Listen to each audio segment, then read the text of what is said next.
Assalamualaikum warahmatullahi wabarakatuh. Perkenalkan, nama saya Vanessa Bodobihe dari kelas B dengan NIM 4514210023. Di sini saya akan menjelaskan materi tentang morfologi sungai untuk pemenuhan ujian akhir semester mata kuliah hidrologi. Nah, apa sih itu morfologi sungai?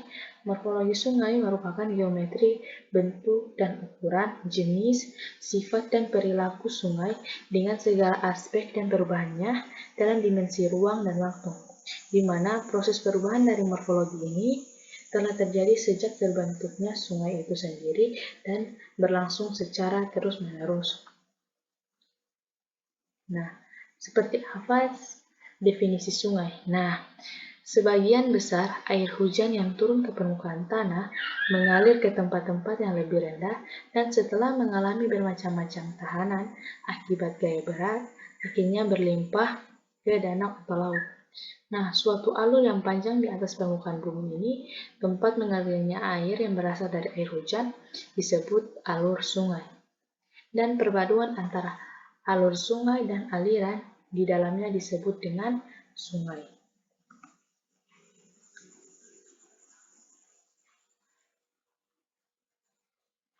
Nah, selanjutnya bagian-bagian sungai.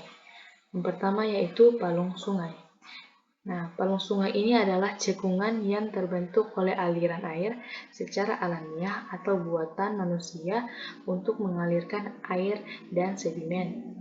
Yang kedua yaitu garis sempatan, di mana garis sempatan ini adalah garis maya di kiri dan di kanan palung sungai yang ditetapkan sebagai batas perlindungan sungai. Yang ketiga yaitu bantaran sungai. Nah, bantaran sungai ini adalah ruang antara tepi palung dan kaki tanggul sebelah dalam yang terletak di kiri dan kanan palung sungai. Yang terakhir yaitu dataran banjir, di mana dataran banjir ini adalah dataran di sepanjang kiri atau kanan sungai yang tergenang air pada saat banjir. Nah, selanjutnya yaitu pembagian zona sungai. Nah, pada bagian pertama yaitu bagian hulu. Nah, ini merupakan bagian hulu. Nah, pada bagian hulu ini merupakan awal dari sebuah sungai. Biasa bagian ini terletak di bagian pegunungan. Nah, di bagian pegunungan ini biasanya terdapat mata air. Nah, pada bagian ini lembah dari bagian hulu ini berbentuk seperti huruf V. Nah, ini berbentuk seperti huruf V. Ciri-ciri dari bagian sungai ini, di bagian hulu ini memiliki aliran yang sangat deras dan sungainya lumayan dalam. Nah, di mana proses yang terjadi di sini ini adalah terjadi proses erosi, di mana proses erosi ini diakibatkan oleh aliran yang sangat deras tadi, sehingga aliran ini adalah aliran air yang akan menggerus sungai dengan sangat cepat, sehingga lembah ini membentuk seperti huruf V. Nah, selanjutnya pada bagian tengah. Nah, ini merupakan bagian tengah. Nah, ini bagian tengah ini. Nah, bagian tengah atau badan sungai itu morfologinya itu sangat relatif, datar, serta bagian tengah ini memiliki ciri-ciri seperti arusnya itu tidak terlalu deras karena dia itu membawa material lumpur sehingga alirannya itu tidak deras. Nah, ini. Nah, selanjutnya daya dari erosi atau pengikisannya itu berkurang, walaupun ada tapi berkurang, tidak sama seperti di bagian hulu sini, bagian pertama. Nah, lalu pada bagian ini terdapat meander. Nah, ini biasa disebut dengan meander. Meander ini adalah kelekan sungai yang berbentuk 180 derajat yang memiliki ciri aliran sungai ini sangat lambat. Nah, selanjutnya yaitu pada bagian tengah ini terdapat anak sungai. Nah, ini merupakan bentuk dari anak sungai. Nah, tetapi anak-anak sungai ini akan bertemu lagi dengan induknya. Nah, ini merupakan induknya sehingga dinamakan dengan pertemuan sungai. Nah, selanjutnya pada bagian tengah ini terdapat gosong sungai. Nah, ini merupakan bagian gosong sungai.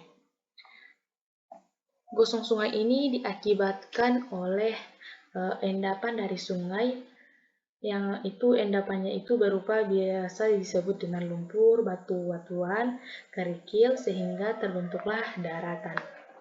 Nah, di bagian sini nih, bagian gosong sungai. Nah, selanjutnya yaitu ada danau Tapal Kuda. Nah, ini merupakan danau Tapal Kuda. Nah, kenapa biasa disebut ini danau Tapal Kuda? Danau ini berbentuk seperti sepatu kuda. Biasanya di kanan dan di kirinya ini terputus karena terhubung dengan daratan. Lalu di tengahnya ini ada danau seperti Tapal Kuda. Adanya dengan sungai ini di bagian tengah. Nah, selanjutnya yaitu pada bagian hilir. Nah, bagian hilir ini adalah aliran sungai yang menuju ke wilayah laut.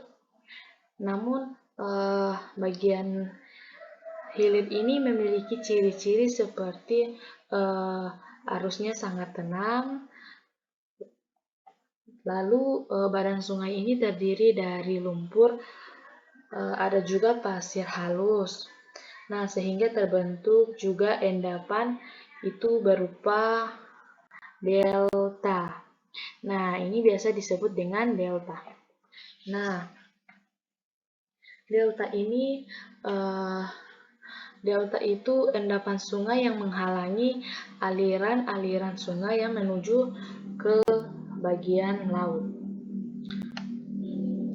Lalu ada lagi yaitu estuari.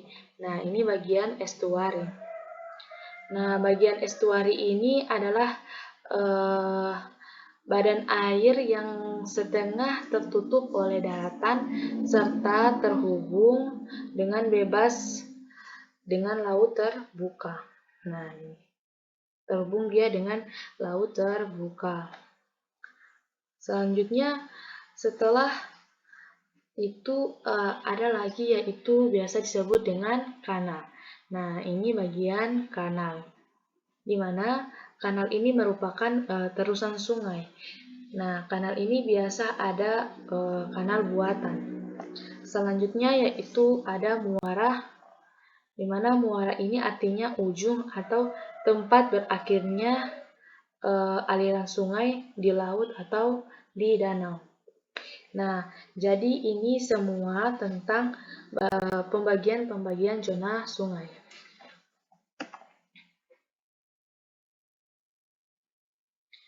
Nah, sekian dari saya. Mohon maaf bila ada salah kata. Wabillahi taufiq wal hidayah. Wassalamualaikum warahmatullahi wabarakatuh.